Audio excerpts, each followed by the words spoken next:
Vamos entonces a ver la literatura del tema 7, así que pues 7. Y en este tema, aunque te digo, pues vamos a comentar solo este contenido. En temas 7, 8 y 9 se trata ya o se trabaja con la literatura de la segunda mitad del siglo XX, ¿no? Es la que concretamente surge o se crea después de la Guerra Civil. En este caso, en el tema 7, es la lírica, ¿no? Como dice, la poesía de esa segunda mitad del siglo XX a lo que vamos a echar un vistazo, ¿no? Como es habitual, primero, pues teoría, hablamos de forma lo más estructurada y clara posible de esa teoría, esa poesía, de su evolución, como vamos a ver ahora, y luego brevemente de qué material extra que os puede ayudar, como siempre, un poco al repaso, a la mejor comprensión de este tema, qué material, como digo, podéis encontrar o está a vuestra disposición en el aula virtual. Como es habitual ya, y por última vez este año, vamos al final del todo, donde tenemos los archivos PDF y, como ha sido habitual también durante todo el curso, pulsamos y vamos a descargar y a visualizar el que dice literatura, tema tal, teoría, resumen. Como sabéis, hemos tenido siempre marcado lo esencial, el contenido esencial de cada. Bueno, en este caso, como ha sido el caso casi siempre, ¿no? De la literatura, vamos a hacer un breve resumen o una contextualización histórica. La guerra en España, que empieza desde el 1936, en julio del 36 hasta mayo del 39, pues es una guerra, como toda la guerra, destructiva, a nivel material, a nivel moral, sobre ese nivel moral, es decir, de convivencia, de relación entre las personas, entre la propia familia, es un elemento importante a tener en cuenta, máximo cuando se trató de una guerra civil, es decir, no es que es un enemigo exterior, sino que dentro del país, dividido en dos bandos, se lucha entre sí.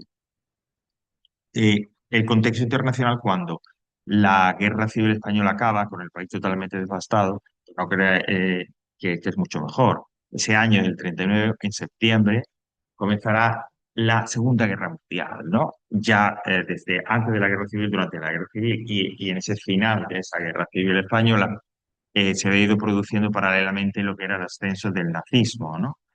Que se hace con Alemania primero y luego primero a través de una serie de acuerdos internacionales y luego ya a través de las invasiones y directamente con el inicio de las hostilidades de la Guerra Mundial a través de la conquista.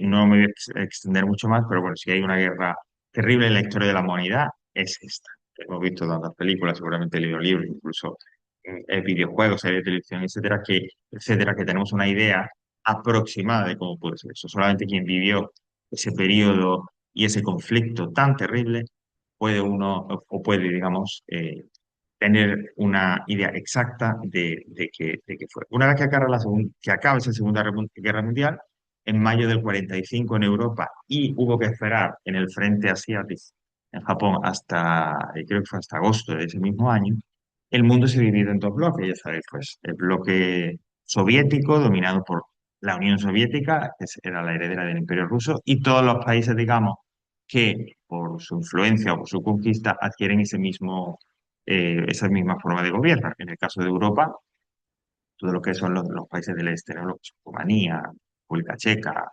Eslovaquia, Eslovenia, etcétera. Y por otro lado, lo que se da a llamar el mundo libre, el mundo democrático, como queramos llamarlo, liderado por esa gran potencia económica capitalista y democrática que sigue siendo Estados Unidos y todos sus aliados, que en el caso de Europa coincide con la Europa occidental, pues Francia, Italia, Alemania, España también en su momento, etcétera.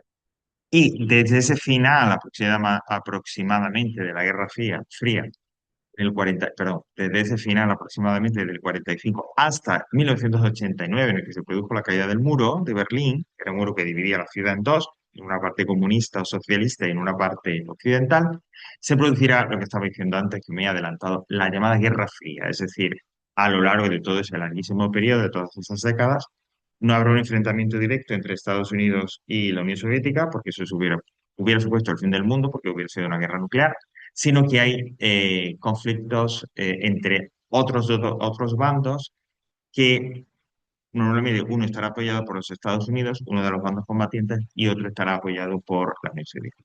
Vietnam, Corea, guerras en África, etcétera. Por lo tanto, habrá un enfrentamiento, pero indirecto, ¿no? En el caso concreto de Europa, es un momento desde el final del 45 hasta los años 70 de crecimiento económico, de prosperidad, de optimismo, el baby boom, hace muchos niños, etcétera. Es decir, hay una recuperación completa de de la economía, de la vida, etcétera, que luego en los años 70, con la crisis del petróleo, titubeará un poco, pero que continuará, quizá no tan brillantemente, esa prosperidad, ese crecimiento en los años 80. A pesar de eso, a pesar de este optimismo, que sobre todo en la parte occidental, la parte capitalista y democrática del mundo, aparece o se extiende, en lo que es la parte filosófica, las corrientes de pensamiento que luego influyen en el arte, en la literatura, etcétera, habrá una corriente, como digo, más de un corte más pesimista. Es lo que llamamos, y aparece ahí, existencialismo. Como se dice en inglés, not to make, or to make this long story short, para no estar un poco divagando y haciéndolo todo esto muy largo, el existencialismo básicamente es una teoría o es un pensamiento, una corriente filosófica que tiene una perspectiva muy negativa sobre la vida, sobre el hombre, sobre todo lo que pasa, ¿vale? Es decir, es como que intenta explicar, insisto, de una manera negativa desde un punto de vista, desde una base negativa, cómo es el hombre, cómo es la vida, cómo es el mundo, ¿no? Pues el hombre está así, en el que de repente por su forma de ser no hay nada que salvar, y se lanza a la violencia, etcétera, etcétera. Bueno, ese existencialismo tiene una figura fundamental, por documentar lo que es Jean-Paul Sartre, y sobre todo a mediados de siglo, esa visión negativa, esa corriente intelectual que es el existencialismo, se une también a, digamos, un pensamiento crítico social, sino una crítica social, ¿no?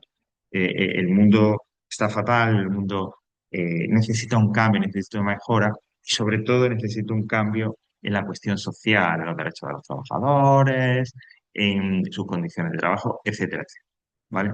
Es decir, hay una mezcla ahí un poco de denuncia, de lucha social con esa visión, esa perspectiva negativa del e insisto, esa corriente se influye, aparece en todo el espectro artístico, literatura, arte, cine, etcétera, etcétera, de estos momentos del siglo XX. Bueno, volvemos a España. Los años de posguerra, como en cualquier otro lugar donde se ha producido una guerra, pues son terribles, normalmente son lo que son sus efectos más directos duran entre 10 y 15 años. Hay teorías, hay expertos que dicen que para que un país se recupere totalmente de una guerra tiene que pasar unos 20, 30 años, depende. Bueno, y España, puesto que lógicamente lo que se impone después de la guerra civil, dado que el bando ganador es el bando nacional, franquista, etcétera, se pone un régimen dictatorial que acaba con la República, con todas sus instituciones, aparta a todos aquellos que apoyaban la República, porque unos se van al exilio, otros son relegados a ciudadanos de segunda, otros son ejecutados, etcétera, etcétera. Durante los primeros 15 años, hasta la mitad de los años 50, España, este régimen dictatorial, ¿no? Pues, digamos, está cerrado a cualquier tipo de influencia exterior y a cualquier tipo, que es lo más importante, de ayuda exterior. Se había distinguido en principio por apoyar al bando, pues, nazi, etcétera. En cuanto que la guerra empieza a girar a favor de los aliados, Franco discretamente va retirando ese apoyo, pero bueno, al final de esa guerra seguía siendo España una dictadura, no se abre a la democracia como eran los tiempos que venían en el resto del mundo, en el resto de la parte occidental del mundo, ¿no? Bueno, el caso es que cuando pasan estos 15 años de penuria, de sufrimiento, de hambre, etcétera, se produce una visita, lógicamente después de contacto, del presidente americano Eisenhower, que había sido el general responsable del desembarco de Normandía y luego se había convertido en presidente. Llega a España, es recibido, pues, lógicamente, como se dice, en Lord de multitudes, y es el momento en el que esa visita le está diciendo al mundo, España se integra a la comunidad internacional, se integra como aliado de Estados Unidos, aun cuando sea una dictadura. La llegada de Eisenhower y de la base americana, como la que hay en Torrejón, Eder 2 supone también la llegada del dinero necesario para volver a poner el país en marcha. Y es desde esa segunda mitad del siglo, de los años 50 y especialmente a partir de los años 60, cuando España ya supera totalmente esa situación de extrema pobreza, de hambre, y poco a poco se va incorporando, ¿no?, a esa estructura capitalista, esa estructura de economía, entre comillas, más o menos moderna, que se está desarrollando en el mundo capitalista o en el mundo occidental, como queramos. Y así llegaremos hasta ahora. Aunque hay expertos que hablan que, bueno, que todo ese periodo después de la guerra hasta llegar a la democracia, etcétera, es un periodo en el que la parte artística está muy castigada, en el que no hay prácticamente casi nada que salvar. No es así.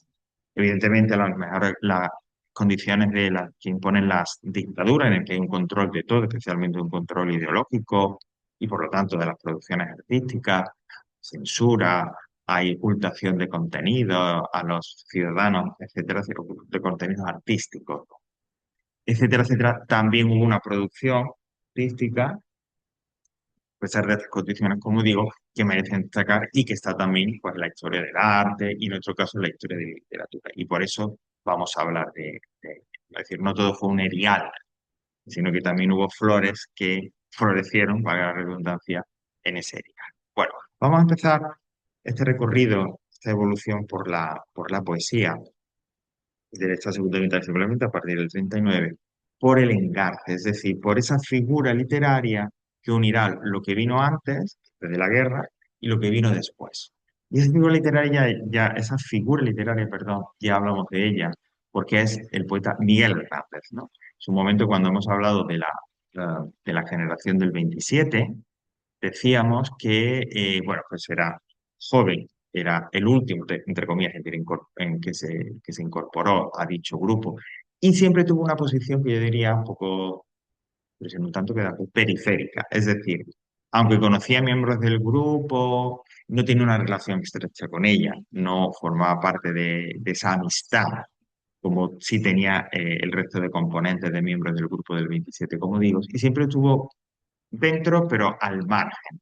Por eso yo decía también en su momento que hay métodos o hay manuales que no lo colocan directamente dentro de la generación del 27, aunque por su evolución, como vimos, por sus características, sí que tiene puntos de contacto con dicho grupo. Pues bien, tomando esa referencia a Miguel Hernández, insisto, es ese engarce, el que une lo que ha venido, la poesía anterior, a lo que va a venir, ¿no? Él muere después de la guerra y deja un legado que continuará después de esa muerte. ¿Y por qué? Porque él, como ya vimos, su poesía es una poesía que aquí llaman pura, es una poesía tremendamente humana, sincera, pasional, en la que habla, a la que le interesa, en la que analiza el sufrimiento humano, las emociones humanas, lo que pasa por dentro del hombre. Pero lo que pasa por dentro del hombre en relación, como digo, a su espíritu, sus emociones, y fundamentalmente también, lógicamente, a su sufrimiento, a su dolor, ¿no? Toda esa amargura, lo que se sentía durante y después de la guerra, aparece en las poesías de Miguel Hernández, pero también abre el camino para que aparezcan las que van a venir después, ¿no? La nostalgia, la desesperanza, el recuerdo, o más bien que recuerdo la nostalgia por algo que pudo ser y no fue. Todos esos elementos, insisto, que hablan, que analizan, que describen el corazón humano, las emociones, los sentimientos de todas esas personas que han participado de una manera u otra en la guerra y en general de la población, ¿no? Ese estado de ánimo de decaimiento, de desesperanza, como decía, lo que llamaríamos depresión, está en esa poesía de Miguel Hernández. Porque, insisto, lo que le interesa es hablar, analizar esa emoción, esos sentimientos humanos, especialmente en este caso por la situación en la que nos encontramos de dolor, de sufrimiento. Y es así, digamos, esta idea, esta tendencia es la que recogerán esos poetas, como dicen ahí, exiliados, pero también poetas que quedan en España y que se ven también un poco impelidos, influenciados por este elemento de poesía impura, por este elemento de poesía humana, de poesía dedicada a analizar, a escarbar en las emociones, y especialmente las más dolorosas, del ser humano, ¿vale? Por eso es que Miguel Hernández, insisto, es engarce por su poesía, por cómo, que por lo que trata en su poesía, une la que vino antes, donde ya se hablaba de eso, Generación del 27 también trataba eso de alguna manera, a lo que va a venir después, a los poetas que también se van a preocupar de esos sentimientos, ¿no? De dolor, nostalgia, etc. Bueno, lo bueno que tiene esta teoría o este recorrido que vamos a hacer por la poesía de esta segunda mitad del siglo XX es que podemos ir asociándola a diferentes décadas, la de los 40, la de los 50, etcétera. Y en esa asociación, aparte de ver también un poco cómo la poesía va cambiando, al igual que va cambiando el país y sus condiciones. Así llegamos a la poesía de la década de los 40, ¿no? Eso que dice poesía arraigada y desarraigada. Ya hemos hablado de la situación horrible, pobreza, hambre, eh, lo que diríamos trapicheo para intentar conseguir dinero, conseguir comida, etcétera, etcétera. Una situación. Aquí, en esta década, que es una década terrible para España, eh, van a surgir dos tendencias poéticas completamente distintas, o al menos que no se van a mirar a la cara, la arraigada, la poesía arraigada y la desarraigada. Porque, mira, esta primera, la poesía arraigada, es una poesía que cumple una función de la literatura que hemos visto en otros momentos, de ese recorrido literario que hemos hecho hasta, y que es sacar al lector de la realidad.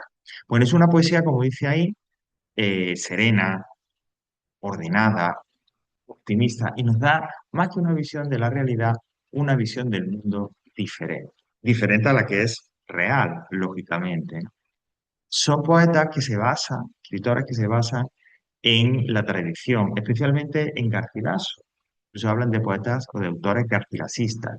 Garcilaso de la Vega, que nos queda bastante lejos, fue un poeta del siglo XVI que escribía sonetos, esos sonetos que se habían introducido recientemente en España, es decir, estos poemas de dos cuartetos y dos tercetos, y en los que hablaba de una belleza ideal, de una amada ideal, y donde a través de una serie de símbolos, de metáforas, a través de una serie de un lenguaje muy sensual, colorido, hablaba, insisto, de esa mujer ideal, de una belleza ideal, de esa amada que era inalcanzable, pero a la que le gustaría alcanzar. Pues bien, un poco dentro de esa tradición se sitúan estos poetas arraigados, estos poetas, insisto, que dan una visión, una poesía serena, tranquila, ordenada, las que temas como el paisaje, la familia, o la religión, se tratan desde este punto de vista bajo esta forma, ¿vale? Bueno, como no tenemos tampoco mucho tiempo, no me voy a meter en otras consideraciones, ¿no? Porque, bueno, siempre se habla de, sí, porque, bueno, son como la poesía del régimen y demás. No tengo conocimiento exacto ni detallado como para decir eso. Lo que sí puedo decir es que son poetas, están en la historia de la literatura y estamos hablando aquí. Y lo que hemos dicho antes, normalmente las artes y las dictaduras no se llevan nada bien, no se llevan nada bien. El buen arte, es decir, la buena literatura, la buena pintura, la buena cultura, etcétera, etcétera, con las dictaduras. Porque otra cosa es que haya un poeta por ahí o un novelista a la que las dictaduras, ¿no? Una dictadura le encargue escribir una novela sobre el régimen. Bueno, pues eso no es una buena novela. Es una novela, pero no es literaria. Yo hablo de la literatura real y la dictadura real, ¿vale? Y de hecho, dentro de este movimiento, de esta poesía eh, serena, tranquila, hay grandes poetas como Luis Rosales o Leopoldo Panero. Y cuando digo grandes poetas, grandes nombres, poetas que han tenido una carrera reconocida por todo el mundo y con poesía y escritos de gran calidad. Pero bueno, otra cosa son las ideas políticas que tuvieran, ¿no? O cómo era su vida personal. Eso no, concretamente aquí no nos interesa porque no afecta de forma directa a su obra. Y frente a esta poesía arraigada está la llamada desarraigada, que es la que, digamos, más conecta con esa poesía humana, dolorosa, sufrida que hemos hablado antes de Miguel Herrera. Una poesía en la que los autores hablan de la realidad y hablan de una manera descarnada, hablan de una manera desesperanzada, nostálgica, con poesías y lenguajes hostiles, drásticos, hasta violentos, porque así es la violencia, así es la realidad. Y frente a lo que sienten, a ese deseo de que todo sea mejor, de que todo cambie, frente a ese, contra ese deseo choca esa realidad tremendamente hostil y sufriente. Era lo que ya vimos en su momento cuando hablamos, por ejemplo, pues sobre todo de Damaso Alonso o también de forma indirecta de Vicente Alexandre, ¿no? En su El Paraíso Perdido y demás, una poesía pues dura, en el que está, digamos, en las antípodas, contrastando con la que hemos visto antes, ¿no? Una poesía que, además de explorar estos sufrimientos de dolor, de esperanza, de nostalgia, de melancolía, también tiene un elemento, un grito de denuncia frente a esa situación. Eh, es una poesía en cuanto a la forma, mientras que la anterior era, digamos, un poco más tradicional, por esos usos, esas formas tradicionales, esa influencia de Garcilaso y la tradición, intenta buscar algo diferente, ¿no? Algo que vaya más allá de esas formas poéticas tradicionales, eso, por ejemplo, el soneto o los romances, y un estilo, como decía, más simple, no simple, sino más sencillo, ¿no? Más directo, hostil, duro. No digamos un estilo un poquito más idealizado, un poquito más apartado del lector, como puede ser el anterior, ¿no? Sino este iba directamente, ¿no? Como un puñetazo a la cara. Esa era la idea, un poco lo que intentaban manejar con estas poesías los poetas desarraigados, en ese análisis, como digo, en esa denuncia de todo ese espectro de dolor y sufrimiento en el que se encontraba el país. Eso es así, como digo, sobre todo en esta primera década. Luego llegamos a la década de los 50, en la que, como ya hemos dicho, sobre todo a partir de la segunda mitad, gracias a, a esa llegada del dinero y del apoyo americano, lo material, sobre todo, empieza a cambiar. En cualquier caso, durante esta década, en la que es una recuperación lenta, pero hay una recuperación, y en la que poco a poco las piezas empiezan a encajar en el país, empiezan a surgir también otros problemas. La vivienda, el trabajo, las condiciones de trabajo. Es decir, problemas que dan señales de que, insisto, lo más urgente después de la guerra ha empezado a solucionarse y que por lo tanto la sociedad está volviendo poco a poco a la, entre comillas, normal. Pues bien, en los poetas, sobre todo los arraigados, frente a esta situación, frente a estos problemas, sobre todo de carácter social que se están empezando a plantear, deciden que no se pueden quedar al margen, que deben de actuar, y la forma de actuar, como ya hemos visto también muchas otras veces para un poeta o un literato, es escribir. Y desde la poesía intentan, como digo, llamar la atención, hacer que la gente sea consciente de lo que está ocurriendo, de dichos problemas, y por lo tanto que corresponda, se muevan para actuar y para que se resuelvan, ¿no? Es la idea de que la poesía sirve para transformar el mundo, ¿no? Una idea, pues, valga la redundancia, idealista, utópica, que realmente en general no tiene mucho contacto con la realidad. ¿Cómo afecta esto a la poesía? Pues lógicamente a los temas que tratan, son temas más sociales, temas en el que incluso se expresan a través de un carácter más narrativo, es decir, las poesías, muchas de ellas nos van a contar casi que historias de lo que ocurre, ¿no? En ese mundo, en esa realidad. Por supuesto, muy humanas. Nuevamente esa parte del sufrimiento, del dolor, de la parte de la expresión de los sentimientos y las emociones no va a desaparecer. Insisto, aparece esa parte más social, esa denuncia de carácter social.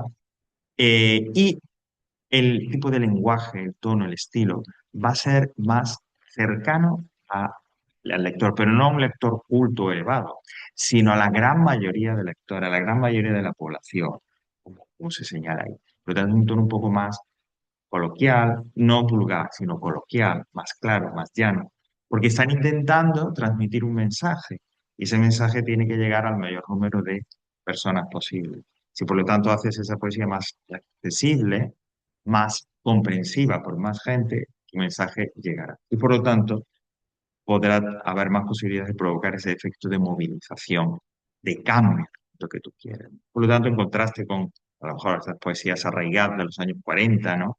Con esas metáforas e imágenes, una poesía más directa, eso sí, y que habla a más gente, por un tono, un estilo más coloquial, más sencillo, más llano en esa forma. Es lo que se llamó también esta tendencia, ¿no? de hablar, utilizar la literatura para hablar de los problemas sociales, lo que se llama, como dice ahí, el realismo social, ¿no? Bueno, como Blas de Otero, como Gabriel Celaya, e insisto en el que esos problemas humanos y cuáles son sus consecuencias, la amargura, el dolor que provocan están en el centro, ¿no? Aunque también se hablan de otros temas, ¿no? También de carácter religioso, temas, por ejemplo, de qué es España, todavía se sigue planteando, ¿eh?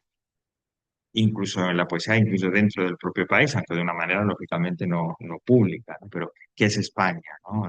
Como nación, como país, ¿no? La gente que la compone, su nacionalidad, etcétera, etcétera, ¿vale? Eso sería esta poesía más social, ese realismo social de los años 50 de esa década. Y así llegamos a los años 60 que son frente a las dos décadas anteriores. Es una década que yo siempre comento que es como luminosa.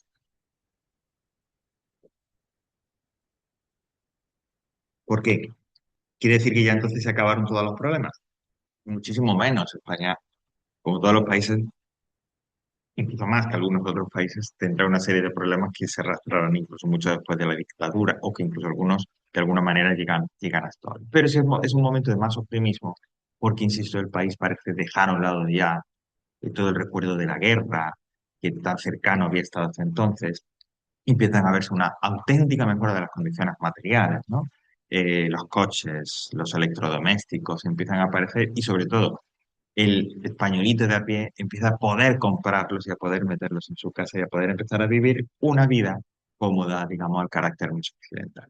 ¿Esto qué supone? Que todas esas preocupaciones de carácter social, que no han desaparecido completamente esos problemas, claro, toda esa amargura que se venía arrastrando las dos décadas anteriores, queda a un lado.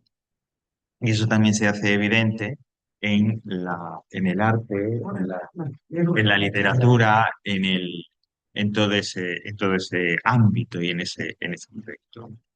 El caso es que cómo pasa esto, cómo se refleja en la literatura, o qué consecuencias tiene en la literatura. Bueno, los propios autores literarios se hartan insisto, de esta amargura, de esta denuncia social y quieren algo diferente, algo nuevo. Es un momento también, no solo en España, sino a nivel internacional, de la experimentación en el arte, de probar cosas radicalmente nuevas que hasta entonces no se habían probado. Algo de eso habrá en la literatura y en la poesía de este momento. Aún así, aunque tenemos una poesía que es diferente, porque los propios autores como Miguel González y el de Viedma, sobre el cual va el ejercicio obligatorio, insisto, aunque intentan algo nuevo, algo diferente, con un estilo más, digamos, suave, más cordial, como dicen abajo, un estilo más, pues eso, no es optimista, pero es como más amable, cálido, cercano, amable. Aún así, como digo, aunque hay ese cambio en estos nuevos poetas, seguirá habiendo una preocupación, eso sí, por el ser humano y por sus sentimientos y sus emociones. Quizás no tanto ya por toda esa amargura, esa nostalgia, esos sentimientos fuertes, pero sí, se seguirán hablando, se seguirán analizando y se seguirán hablando de ellos, como digo, desde un punto de vista existencial, desde un punto de vista un tanto negativo, ¿no? Por eso se sigue hablando de que sigue habiendo, de cierta forma, hay un enlace, un engarce con ese humanismo existencial, ¿no?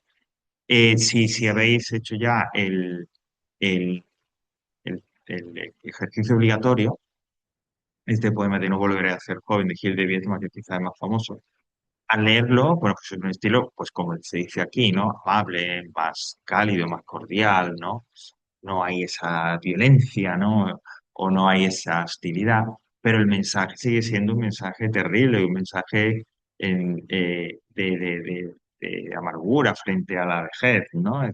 Viene a decir Gil de Viedma en ese poema que él cuando joven, pues como sois vosotros ahora, tenía casi que literalmente la cara de comerse el mundo. Y es así como tiene que ser. Pero a lo largo de su vida va descubriendo que en realidad todo va encaminado hacia una vejez en la que la tristeza, la amargura seguramente va a ser presente, porque mucho de eso, o mucha de eso, de aquello que pensaba que iba a pasar o que quería que pasara, no llegó a pasar.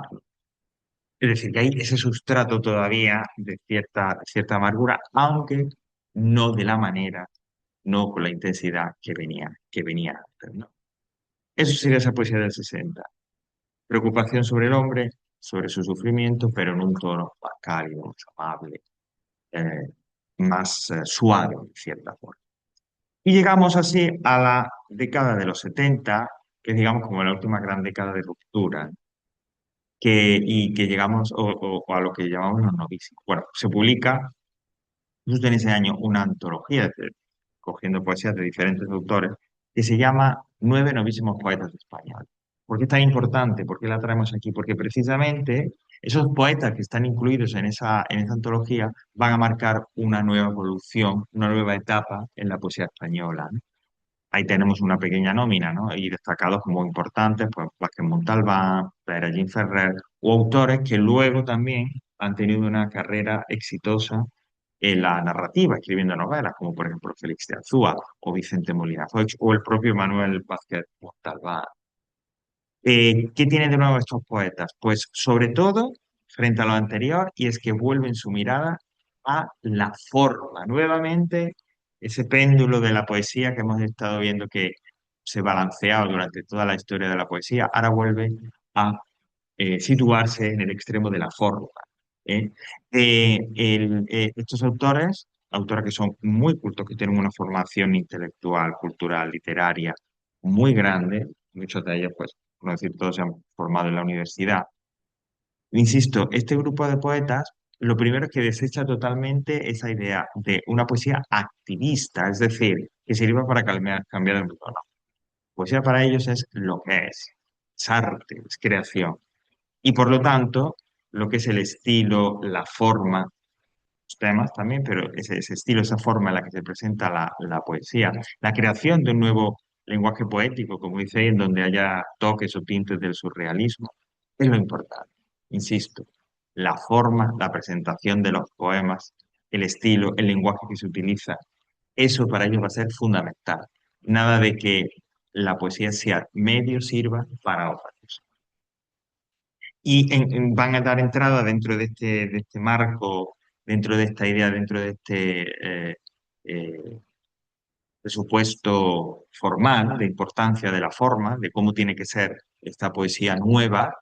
Se van a tratar, van a entrar una serie de temas, algunos de los de siempre, ¿no? Pues amor, el despecho, los celos, la muerte, etcétera. Temas muy novedosos, algunos personales, como pueden ser, por ejemplo, la infancia, la repercusión del amor en cada uno de esos poetas, y otros temas más públicos y además directamente conectados con esa sociedad capitalista, esa sociedad de consumo en la que ya se habían criado, no tanto que habían nacido, pero en la que se habían criado, pues ese mismo exceso de consumo, como digo, ¿no? Eh, eh, Hechos relevantes históricos modernos como las guerras, como la guerra del Vietnam, la guerra de Corea, ¿no? Las relaciones en ese mundo moderno, insisto, marcado por el consumismo, por el capitalismo. Eso es algo totalmente novedoso.